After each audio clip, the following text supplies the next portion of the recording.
আমার ইউনিয়ন পরিষদের লোকেরা সেবামূলক কর্মকাণ্ড থেকে এখন কষ্ট পাচ্ছে। উনি কোথায় আছে 8-10 দিন জমা করে তারপরে কোন এলাকায় গাড়ি ভাড়া দিয়ে পাবলিক 400-500 টাকা দিয়ে চৌকিদার একজন পাঠিয়ে তারপর স্বাক্ষর করে নিতে হচ্ছে। এর চেয়ে আরো মর্মান্তিক কথা হচ্ছে যে রিলিফের চালটা যেগুলো আসতেছে এগুলো এলোমেলো অবস্থায় সুষ্ঠু করে ডিস্ট্রিবিউট হচ্ছে না। তাই আপনার মাধ্যমে গদ্দরাবাসীর পক্ষ থেকে অনুরোধ করছি, যেহেতু পলাতক রয়েছে এবং উনি হত্যা মামলার আসামি, ওনার যে হত্যা মামলার আসামি সেই মামলা নম্বরটা হচ্ছে 24/8/2024, উনি এজাহারভুক্ত 19 নম্বর আসামি। সুতরাং এরপরও আরো 2-3টা মামলা ওনার জন্য হয়েছে। আমরা চাই অতি সত্বর ওনাকে অপসারণ করে বিধি মোতাবেক প্রয়োজনীয় পদক্ষেপ করে একজন প্রশাসক দেওয়ার জন্য। যেহেতু গদ্দরাবাসী সুস্থ এবং সুন্দরভাবে তাদের সেবা কার্যক্রম, সরকারিভাবে আশা রিলিফের কার্যক্রম এবং উন্নয়ন কার্যক্রম যেন তদারকি করতে পারে, এটার জন্য আপনাকে আমরা এই স্মারকলিপি দিলাম। আমরা অনুরোধ করবো গদ্দরা পরিষদ থেকে যথাযথ সিদ্ধান্ত আপনি বাস্তবায়ন করবেন, গ্রহণ করবেন। এও সত্য যে যদি উনি এইভাবে পলাতক তাকে স্বাক্ষর করে, হয়তো বিভিন্ন কারণে এলাকার লোকজন খুব উত্তেজনা অবস্থায় আছে, যদি ওনাকে আবার রাস্তায় পাই তাইলে আইনকে হাতে নিয়ে নিবে, আমরা কন্ট্রোলের বাইরে চলে যাবে। আমি নিজে একজন আইনের লোক, আইনগতভাবে ব্যবস্থার মাধ্যমে ওনাকে অপসারণের জন্য আমরা দাবি জানাচ্ছি। এই দাবিটুকু আপনাকে আমরা অনুরোধ করবো গদ্দরার বাসী থেকে যথাযথভাবে বাস্তবায়ন করার তড়িৎ সিদ্ধান্ত নেওয়ার।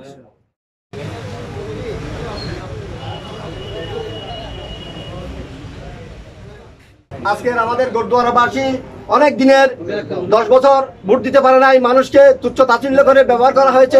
ইউনিয়ন পরিষদে গেলে সাধারণ মানুষকে অকথ্য ভাষায় গালাগালি করতো এই চেয়ারম্যান, শুধু ব্যবহারের কারণে তার প্রতি খুব মানুষের বেড়ে গেছে। ছাত্র জনতার আন্দোলনে আমাদেরকে 8 দিন করে থাকতে দেয় নাই। 3 দিন আগে, পতন হওয়ার 3 দিন আগে আমাকে হুমকি দিছে, আপনাকে 3 লক্ষ টাকার মামলা দেবো, না হলে এলাকা ছেড়ে চলে যা। 2বার আমাকে জেলে দিছে। 2018-এর আগে আমাকে জেলে দিছে, হেফাজতের মামলা দিছে। বিভিন্ন সময় ও আমাকে হুমকি ধমকি দিত। ওই রাউদানের বুটসুর, রাউদানের কিলিং জুনু আছে না, ওই জুনুর প্রতিবেশী নিয়ে ভোট ডাকাতি করতো, সবসময় আমাদেরকে মারার জন্য মানুষ মারাতো, সবসময় প্রশাসন দিয়ে হুমকি ধমকি দিত। আমার কথা হলো, আমাদের গদ্দরাবাসী অত্যন্ত শান্তিপ্রিয় মানুষ, আমরা শান্তি চাই, আমরা কোনোদিন বিশৃঙ্খলা চাই না। যদি মানুষের রাগ অভিমান ফুটে ভেসে উঠকে যদি ঘর থেকে এনে মানুষের আইন হাতে নেয়, তাহলে প্রশাসনকে আমরা দায়ী করবো। কারণ আমরা আগের থেকে প্রশাসনকে জানিয়েছি, উনি মামলার আসামি, উনি মার্ডার আসামি, উনি সবসময় আমাদেরকে হুমকি ধুমকি দিত, সবসময় মানুষকে হুমকি দিয়ে বেড়াতো, মানুষকে গালাগালি করতো, মানুষ একটা ন্যায় বিচার পাইতো না। কোনো বিচার গদ্দরাতে হয় নাই, উনি থানায় পাঠা দিত, কোর্টে পাঠা দিত। ওর অপসারণ চাই।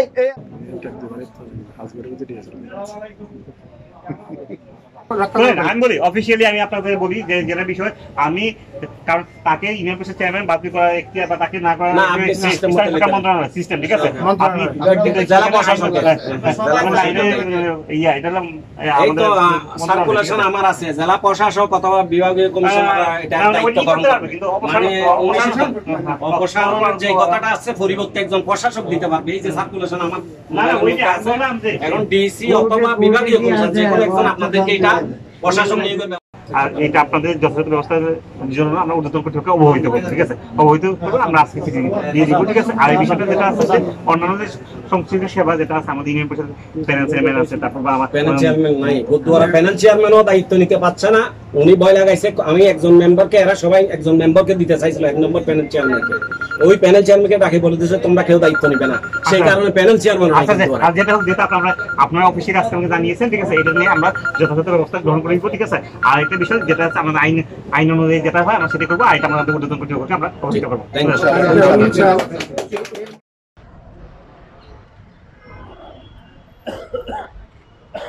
ঢাকায় সর্বজ্ঞা বিদেশ যা আছে গদ্দরার করোনার সময় বারান্দাত বই এলো কোটি কোটি টিয়া আনে গরিবর টিয়া আত্মসাত করি 2 মাসের বছরে বিল্ডিং চললে এখনো মেডে করলে টিয়া মা যাইব। আর ফের বান্যারে কম্বসার দিয়ে টিনু সাহেবের কাছে ছিল ভাই কল দিয়ে সর্বজ্ঞার কাছে, আর কাছে এক মুরব্বী আসছে উগা ফাইবর কমপ্লেন হাম বন্ধ রাখছি আগে আর কাছে 12,000 টিয়া চাইয়ে ডাকাত সারু দিয়া ফেললো